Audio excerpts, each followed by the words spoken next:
Bumili ako ng bagong bahay sa kabundukan upang sa wakas ay mapag-isa kasama ang kalikasan. Walang ingay, walang tao, tanging ihip lang ng hangin sa mga tuktok ng puno. Nang biglang tumawag ang manugang kong si Edward at sinabing, "Lilipat dyan ang mga magulang ko para makitira sa'yo. Kung ayaw mo, bumalik ka na lang sa syudad." Wala akong sinabi, pero nag-iwan ako ng isang sorpresa na babaligtad sa kanilang mga mundo. Pero bago tayo magpatuloy, siguraduhing nakasubscribe ka na sa channel at mag-comment sa ibaba. Taga saan ka nanonood? Gusto naming malaman kung saan nakakarating ang ating mga kwento. Kumusta po sa inyong lahat? Welcome sa kanal na Kwentong Lola Vault. Gumugol ako ng 42 taon bilang head nurse sa isang malaking ospital sa Maynila. 42 taon ng double shift, mga holiday na hindi nakasama ang pamilya at mga weekend na isinakripisyo. Bawat sentimong naipon ko ay para sa iisang pangarap. Isang liblib na rest house sa kabundukan ng Benguet kung saan katahimikan lang ang aking magiging kasama. Nang sa wakas ay mapirmahan ko ang titulo ng maliit na lupang iyon sa edad na 65. Pakiramdam ko ay nabunutan ako ng tinik na pasan ko sa loob ng 4 na dekada. Simple lang ang bahay. 2 kwarto, isang salas na may fireplace na gawa sa bato, maliit na kusina, at isang balkonahe na nakapalibot sa buong istruktura, pero para sa akin, isa itong palasyo. "Congratulations, Lola Elena," sabi ni Marco, ang ahente ng lupa, sabay abot sa akin ng mga susi. "Ngayon ay opisyal na kayong may-ari ng 2 ektarya ng kapayapaan at katahimikan." Mabigat ang mga susi sa aking palad, punong-puno ng mga pangako. Nagmaneho ako patungo sa bago kong bahay ng hapong iyon, tinatahak ang mga kalsadang papakipot ng papakipot hanggang sa mapalitan ng lupa ang aspalto. Unti-unting nawawala ang signal ng cellphone. Una ay 4 na bar, tapos 3, 2, 1 hanggang sa tuluyan ng mawala. Perpekto. Lumitaw ang rest house pagkaliko sa isang kurba, eksaktong gaya sa mga litrato pero higit na mas maganda sa personal. Bubong na yero na kulay pula, pader na bato, matibay na tsimenea, at sa paligid ay wala kundi matitingkad na luntian. Ipinurunda ko ang sasakyan, ipinatong ang mga kamay sa manibela at huminga ng malalim, hinayaan kong tumulo ang aking mga luha. Sa wakas, nasa bahay na ako. Ang mga unang linggo ay purong kaligayahan. Gumigising ako kasabay ng pagsikat ng araw. Nagkakape sa balkonahe habang pinapanood ang mga ibon. Naglalakad sa paligid ng lupa, kinikilala ang bawat puno at halaman. Sa gabi, umuupo ako sa tapat ng fireplace na may hawak na libro at isang baso ng tsaa o alak habang hinihili ako ng katahimikan ng gubat. Eksakto ito sa aking mga pangarap hanggang sa dumating ang tawag sa telepono. Kinailangan ko pang magmaneho ng 8 kilometro hanggang sa nag-iisang lugar na may signal. Dahil tumunog ang cellphone ko habang nasa bayan ako para mamili ng supply. Si Marian iyon ang nag-iisa kong anak. "Nay, buti sumagot ka. May seryoso kaming problema dito." May kung ano sa boses niya na nagpahigpit ng hawak ko sa telepono. "Anong nangyari, nak?" "Nawala ang bahay ng mga magulang ni Edward. Problema sa bangko tungkol sa mga hindi nabayarang utang. Makikitira muna sila sa'yo ng ilang buwan." Natulala ako sa gulat. Si Edward ay manugang ko na sa loob ng 15 taon, isang lalaking palaging magalang pero malayo ang loob sa akin. Ang mga magulang niya, sina Alberto at Rebecca, ay halos hindi ko kilala. "Marian, binili ko ang bahay na ito para mapag-isa. Maliit lang ito, 2 lang ang kwarto." "Nay, wala silang mapupuntahan. Lolo at lola sila ng mga apo mo." Pero nag-aayos na si Edward ng paglipat nila. Darating sila sa susunod na linggo. Sinubukan kong mga tuwiran, ipinaliwanag na hindi akma ang bahay, na ang isolasyon ay hindi angkop para sa matatandang may problema sa kalusugan, na nag-ipon ako ng ilang dekada para sa espasyong ito na para lang sa akin. Pero bawat pagtutol ko ay sinalubong ng paratang na ako raw ay madamot. "Sa totoo lang, Nay, hindi ko inakalang magiging ganyan kamanhid. Magulang sila ni Edward. Mawawalan sila ng dignidad kung sa ampunan sila pupunta." Biglang naputol ang tawag at naiwan akong tulala. Bumalik ako sa aking kubo na parang sinuntok sa sikmura. Hindi man lang ako tinanong kung payag ako. Isa itong utos, hindi pakiusap. Nang gabing iyon, hindi ako makatulog. Naglakad ako sa loob ng bahay, hinahaplos ang mga pader, tinitingnan ang kakaunting muebles na binili ko nang may pag-iingat. Bawat gamit ay pinili para sa pangarap kong kapayapaan at simpleng buhay. At ngayon, nang walang pahintulot ko, may mga estrangherong aagaw sa espasyong ito. Kinabukasan, nakatanggap ako ng isa pang tawag, sa pagkakataong ito ay mula mismo kay Edward. Lola Elena, kumpirmahin ko lang, darating ang mga magulang ko sa Biyernes, ipapadala ko na ang mga gamit nila bukas. Ang boses niya ay malamig, parang nakikipag-usap sa isang empleyada, hindi sa ina ng asawa niya. Edward, sandali, kailangan nating pag-usapan ito. Wala akong pasilidad para sa... Tingnan mo, Elena, putol niya sa akin. Kung ayaw mo sa ideya, pwede kang bumalik sa Maynila. Yung bahay na ibinenta mo, wala pang nakakabili. Pwede mong rentahan. Ang mga salitang iyon ang nagbunyag ng lahat. Hindi ito pansamantalang sitwasyon. Gusto nila ang bahay ko, ang pangarap ko, ang kanlungan ko, at inaasahan nilang basta ko na lang isusuko ito. Nang ibaba ko ang telepono, may nagbago sa loob ko. Ang pasensyosa at mapagbigay na nurse na nakilala nila ay napalitan ng isang babaeng handang lumaban para sa kung ano ang karapat-dapat na sa kanya. Hindi ko isusuko ang pangarap ko nang walang laban. Kumuha ako ng notebook at nagsimulang magsulat. Hindi ako kikilos base sa emosyon. Planado ko ang bawat hakbang nang may parehong ingat at katumpakan na inilaan ko sa aking mga pasyente sa loob ng 4 na dekada. Kung gusto nila ng gera, maling estratehista ang kinalaban nila. Una, kailangan kong maintindihan kung ano talaga ang nangyayari. Bakit ang mga magulang ni Edward, na mukhang mayaman naman noon, ay biglang nawalan ng bahay?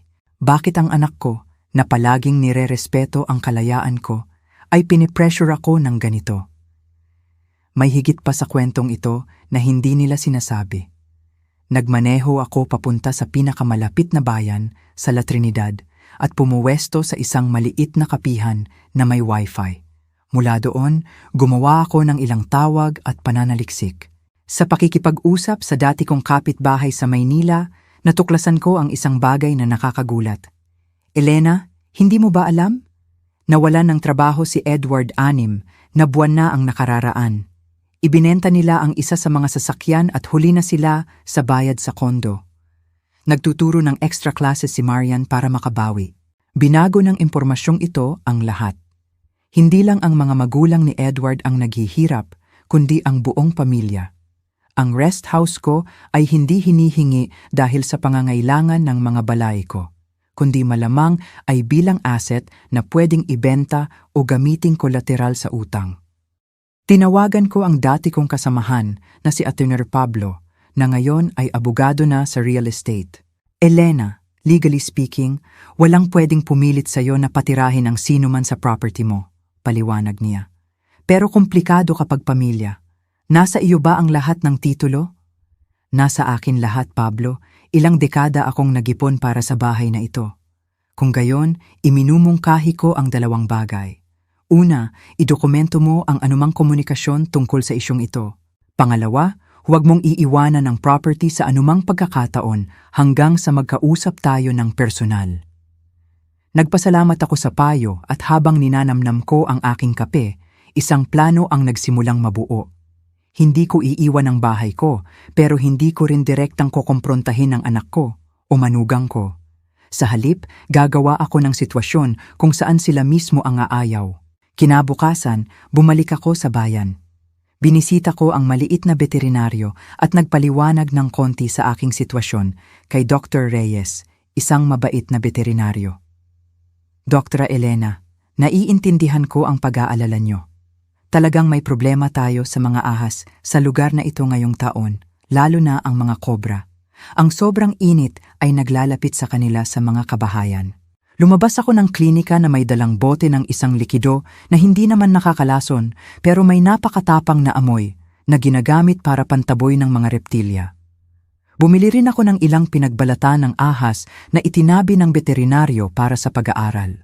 Ang sunod kong pinuntahan ay tindahan ng halaman, kung saan bumili ako ng organic fertilizer na may matapang na amoy at ilang halamang kilalang umaakit ng mga insekto. Sa pag-uwi, dumaan ako sa isang hardware at bumili ng ilang panghuli ng maliliit na hayop. Iyong uri na ginagamit para hulihin sila ng buhay ng hindi nasasaktan. Pagbalik sa rest house, sinimulan ko ang unang yugto ng plano. Ikinalat ko ang snake repellent sa mga estratehikong lugar sa paligid ng bahay, lalo na malapit sa guest room at banyo. Inilagay ko ang mga balat ng ahas sa mga lugar na madaling makita. Isa sa ilalim ng kama sa guest room, isa malapit sa pinto ng banyo. Sa hardin, itinanim ko ang mga halamang umaakit ng insekto malapit sa mga bintana at nagkalat ng fertilizer ng sagana. Matapang at masangsang ang amoy, pero alam kong mababawasan ito sa mga susunod na araw. Mananatili lang sapat para magdulot ng discomfort. Ang mga trap ay inilagay ko sa paligid ng bahay, hindi para manghuli, kundi para magbigay ng impresyon na ang lugar ay pinamumugaran ng mga hayop. Panghuli, pinatay ko ang water heater at binawasan ang capacity ng filter ng tubig, sinigurong ang tubig na lalabas ay may bahagyang kulay kayumanggi. Ligtas inumin, pero hindi kaaya-ayang tingnan. Nang matapos ako, umupo ako sa balkonahe na may tasa ng tsaa, pinagmamasdan ang aking gawa. Walang delikado o permanenteng sira sa ginawa ko. Isa lamang itong palabas, dinisenyo para maging hindi komportable ang pananatili nila para sila na mismo ang sumuko. Noong Biyernes, naghanda ako para sa pagdating ng mga bisita. Isinuot ko ang aking pinakamagandang ngiti at naghintay sa balkonahe. Bandang 3:00 ng hapon, isang hindi pamilyar na sasakyan ang lumitaw sa kalsadang lupa, nagpapalipad ng alikabok. Si Edward ang nagmamaneho katabi si Marian. Sa likuan, sina Alberto at Rebecca ay mukhang tensyonado at parang ayaw doon. Kumaway ako ng palakaibigan habang pumaparada sila.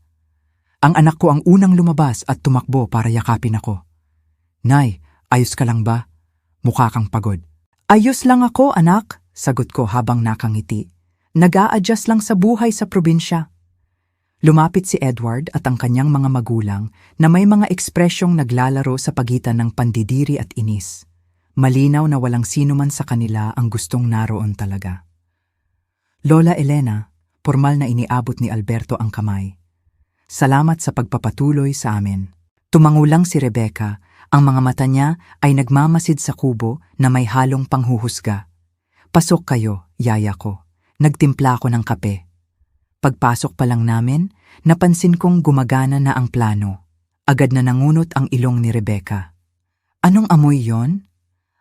Siguro yung natural fertilizer na gamit ko sa hardin," paliwanag ko ng inosente. "Kailangan ng lupa dito ng dagdag na sustansya. Masasanay din kayo pagkalipas ng ilang linggo." Sinuri ni Edward ang sala ng may mapanuring mata. "Mas maliit ang lugar na ito kaysa sa mga litratong ipinakita mo." "Presko at cozy," sagot ko habang nagsasalin ng kape. "Perpekto para sa isang tao. Magiging hamon ng magkasya ang marami, pero gagawin natin ang makakaya." Dinala ko sila para tingnan ang bahay, inihuli ko ang guest room.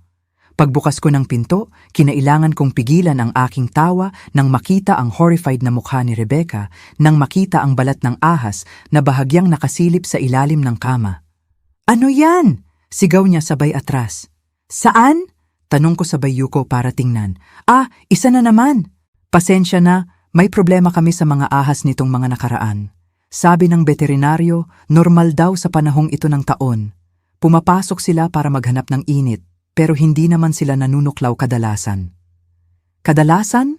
ulit ni Alberto na namumutla. "Well, maliban sa mga kobra syempre. Pero huwag kayong mag-alala. Halos 2 linggo na mula noong huling insidente." Tiningnan ni Edward si Marian nang may pagkabahala na mukhang takot din. "Nay, wala kang sinabi tungkol sa mga ahas." "Ayaw ko kayong pag-alalahin, anak. Isa pa, natututo na akong makisama sa kalikasan. Parte yan ng charm ng probinsya." Ang banyo ay nagdulot ng parehong reaksyon nang buksan ko ang gripo at lumabas ang tubig na medyo kulay putik. "Kunting iron lang yan," paliwanag ko. "Ligtas inumin. At yung shower, well, may mainit na tubig naman kapag sobrang init ng araw." Nang gabing iyon, habang naghahanda ako ng hapunan, narinig ko sina Edward at Marian na nag-uusap ng mahina sa balkonahe. Lumapit ako ng tahimik para makinig. Hindi ito pwede, sabi ni Edward. Hindi pwedeng manatili dito ang mga magulang ko. Nakita mo ba yung ahas? Nag-aalala rin ako, sagot ni Marian. Sa tingin ko, hindi natin inasahan kung gaano kaliblib ang lugar na ito at yung tubig. Kailangan nating mag-isip ng ibang solusyon, pagtatapos ni Edward. Bumalik ako sa kusina na may halong ginhawa at guilt. Gumagana ang plano ko, pero ang manipulahin ang sarili kong anak ay hindi masarap sa pakiramdam. Gayunpaman, kailangan ito. Ang bahay na ito ang sumisimbolo sa lahat ng pinaghirapan ko. Habang naghahapunan, sinigurado kong magkwento tungkol sa mga hirap ng buhay sa bukid. Ang mga alakdan na minsan ay lumilitaw sa mga sulok, ang hirap makakuha ng tulong medikal, ang kawalan ng signal. Pero alam nyo kung ano ang pinakamahirap? Komento ko habang naghahain ng simpleng dessert. Ang kalungkutan. Minsan, ilang araw akong walang makausap, pati pader kinakausap ko na. Tumawa ako na parang aliw na aliw sa sitwasyon. Kaya masaya ako na nandito kayo. Ang tinginan ng takot ni na Rebecca at Alberto ay halos nakakatawa. Nang gabing iyon, nakahiga sa aking kama, narinig ko ang mga balisang bulungan mula sa kabilang kwarto. Umaandar na ang plano at natatanaw ko na ang tagumpay. Pero may bahagi sa akin ang nagtatanong, sa anong halaga? Ang unang gabi ng mga bisita ay eksakto sa plano ko. Bandang 2:00 ng madaling araw, ni-remote ko ang isa sa mga trap sa labas ng bahay na lumikha ng malakas na kalabog. Tapos, gamit ang flashlight, gumawa ako ng mga anino na parang hayop na gumagalaw sa labas ng bintana. Ang tili ni Rebecca ay umalingaw-ngaw sa buong bahay. May kung ano sa labas, Edward. Tingnan mo! Tumayo ako ng kalmado, nagsuot ng robe at nadatnan silang lahat sa pasilyo, maputla at takot. Baka musang lang yan, paliwanag ko ng mahinahon. Mahilig silang gumala sa gabi, minsan pumapasok sa kisame o balkonahe, pero hindi naman nananakit maliban kung takutin mo. Si Edward, na may hawak na golf club na dala niya, ay mukhang mas takot pa kaysa sa kung anumang nilalang ang nasa labas. Musang? Bulong niya. Sigurado ka? O baka baboy ramo? Uso rin na yon dito? Kinabukasan, ang almusal ay puno ng tensyon. Malalalim ang eye bags ni Rebecca at si Alberto ay tahimik na ngumunguya, panay ang tingin sa bintana. Nakatulog ba kayo ng maayos? Inosente kong tanong. Iba ang pakiramdam, sagot ni Marian na sinusubukang maging diplomatiko. Nakakagulat ang mga ingay ng gubat sa simula, sabi ko habang nagkakape. Pero masasanay din kayo. Ngayon, tungkol sa araw na ito, kailangan kong pumunta sa bayan para mamili. Kaya nyo na ba dito? Ang signal ng cellphone ay gumagana lang sa tuktok ng burol kung sakaling may kailangan kayo. Ang ideyang maiiwan silang walang komunikasyon ay halatang bumabagabag sa kanila. Pero tumango sila ng pilit. Bago umalis, sinigurado kong ikunsi ang kwarto ko. Hindi dahil wala akong tiwala, sabi ko, kundi ugali na ng taong namumuhay mag-isa. Sa totoo lang, gusto kong protektahan ang mga dokumento ko. Napansin ko ang matalas na tingin ni Edward sa ginawa ko. Maghapon ako sa bayan, hindi lang para mamili, kundi para makipagkita kay Attorney Pablo na bumiyahe mula Maynila para makausap ako. Elena, base sa kwento mo, may palatandaan na baka sinusubukan nilang gumawa ng uri ng pandaraya sa ari-arian. Paliwanag niya habang sinusuri ang mga dokumento. Nakakita na ako ng mga ganitong kaso. Magsisimula sa pagpapatira ng kamag-anak tapos aangkinin ang property gamit ang alegasyon ng dependency o incapacity ng may-ari. Anong pwede kong gawin? Una, magpaparehistro ako ng dokumento na nagpapatunay ng iyong matinong pag-iisip at pangangatawan gamit ang mga recent medical exams. Pangalawa, gagawa tayo ng tiyak na testamento na naglilinaw na ang lupa ay hindi pwedeng ibenta o ilipat nang walang pahintulot mo. At pangatlo, magpakabit tayo ng CCTV sa bahay para sa proteksyon mo. Sige, gawin natin. Pagbalik ko sa rest house ng hapon, nadatnan ko ang halos nakakatawang eksena. Si Rebecca ay nakaupo sa loob ng sasakyan na nakalock ang pinto, ayaw pumasok sa bahay. Si Alberto ay nakikipagtalo kay Edward sa balkonahe habang si Marian ay mukhang umiiyak sa kusina. May nangyari ba? Tanong ko, kunwaring gulat. Nakakita ang nanay ko ng isa pang reptilya sa banyo, paliwanag ni Edward na halos hindi na maitago ang galit. At ang tubig ay kulay putik na talaga ngayon. Siguro dahil umulan kagabi, sagot ko ng kalmado. Apektado ang balon. Yung tungkol sa ahas, malamang maliit na sawa lang yon. Mahilig sila sa basang lugar. Sawa? Sigaw ni Alberto na tumaas ang boses. Hindi naman nanunuklaw yon, kadalasan. Patuloy ko habang nagbababa ng gamit. Basta wag niyong gagalitin. Siya nga pala, nagdala ako ng manok para sa hapunan. Sana mahilig kayo sa maanghang. Ang sili dito, napakatapang. Habang kumakain, pinanatili ko ang usapan sa mga paksang alam kong hindi sila komportable, kawalan ng malapit na ospital, madalas na brownout at mga makamandag na hayop sa rehiyon. Alam niyo bang kami lang ang sityo sa loob ng 32 kilometro na walang health center? Komento ko. Biro nga ng mga tao dito, kung aatakihin ka sa puso, mabuti pang magdasal ka na lang. Halos hindi ginagalaw ni Rebecca ang pagkain. Si Alberto naman ay parang pinipilit lumunok. Gaano katagal kayo nagbabalak manatili? Tanong ko sa wakas, para maiayos ko ang budget sa pagkain. Bumigat ang katahimikan sa mesa. Tumikhim si Edward. Sa umpisa, naisip naming ilang buwan hanggang sa maging stable ang sitwasyon.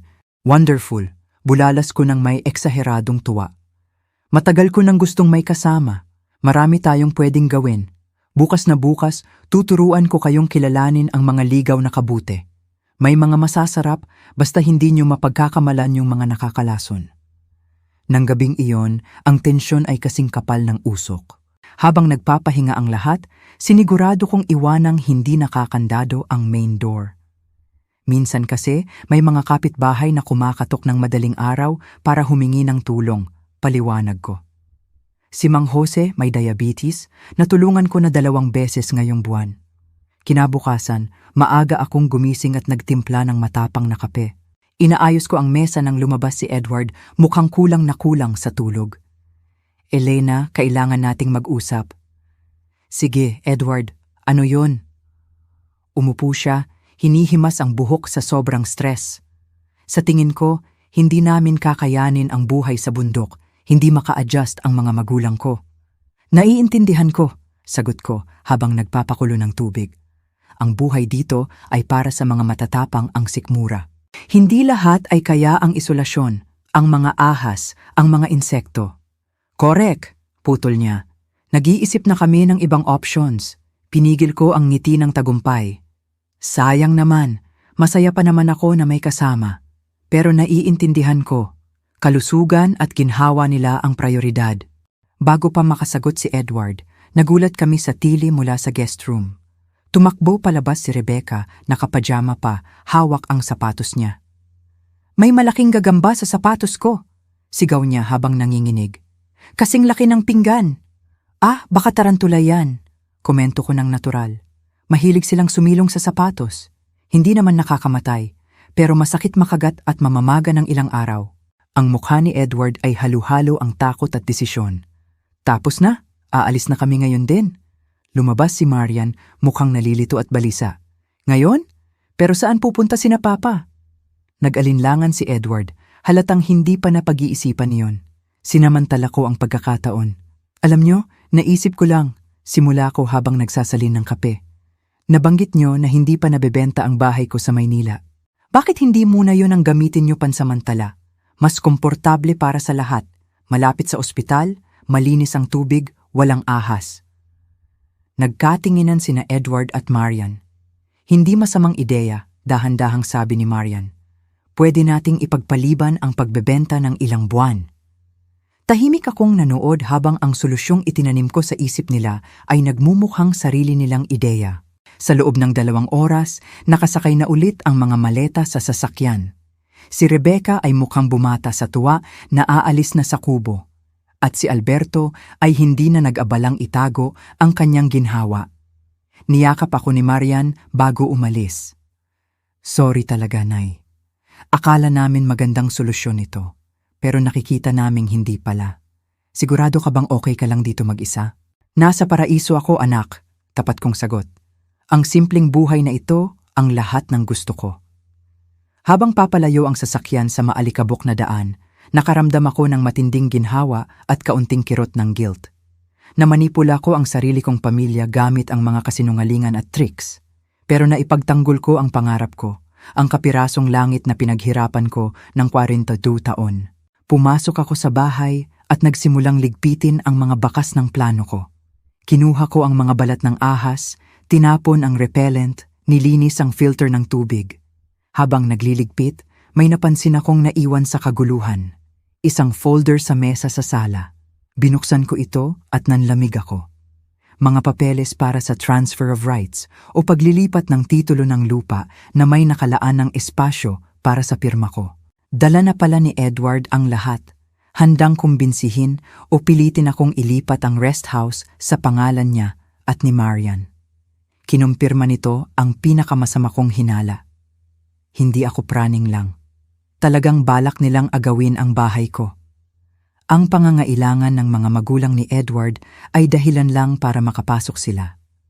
Umupo ako sa balkonahe, hawak ang mga dokumento, nakatingin sa mga bundok. Nanalo ako sa laban, pero nagsisimula pa lang ang gera at kailangan kong maging handa. Sa sumunod na linggo, ninamnam ko muli ang katahimikan, pero alam kong pansamantala lang ito. Kilala ko si Edward, hindi siya basta susuko. Ang mga papeles na nakita ko ay simula pa lang. Araw-araw kaming nag-uusap ni Ate Juan Pablo para patibayin ang legal na posisyon ko. Kumuha ako ng private investigator, balita niya. Kailangan nating malaman ang totoong financial status ni Edward at kung ano pa ang pwede niyang gawin. Isang umaga ng Miyerkules, nakatanggap ako ng tawag mula kay Marian. Nay, kailangan kitang makausap ng personal. Pwede ba akong pumunta bukas? Kinabahan ako sa boses niya. Hindi ito galit, kundi pagod.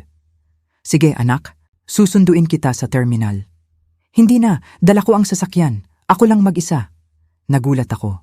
Mag-isa? Dumating si Marian kinabukasan ng hapon. Nang makita ko siyang lumabas ng kotse, napansin ko agad ang payat niya at ang lungkot sa mga mata niya. Anak! Yakap ko sa kanya ng mahigpit. Nay, alam ko na ang lahat. Simula niya nang makaupo kami sa balkonahe. Alam ko na ang plano ni Edward. Nagulat ako sa pagiging prangka niya. Anong ibig mong sabihin? Bumuntong hininga siya. Yung mga papeles para sa paglipat ng bahay. Nakita ko ang mga kopya sa opisina niya. Hindi lang nawalan ng trabaho si Edward, Nay.